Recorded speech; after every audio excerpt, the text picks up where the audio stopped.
Magandang umaga po. Nandito po kami sa Sampaguita Sweets. Mandawi? Mandawi. Ano? Mango. Dito po pinapakita ang mga napapala ng ayaw magbatulog. Tingnan nyo.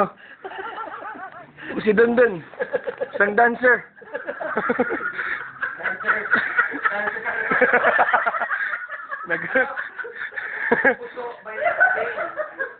Nagpabaliktad-baliktad. Nagabaliktad man. Tignan nyo. Unsa man nangyari dito. Konting red horse lang. Ayaw magpatulog. Hindi, konting red horse lang. 6 na kagad. Konting red horse lang. 6 na agad. Yung isa sa Manila daw. Wala pang red horse. 6 na. 6 na hanap. Sino daw? Oh, Sino daw? gising na. Asa tayo? Eh, tigas na eh. Tigas.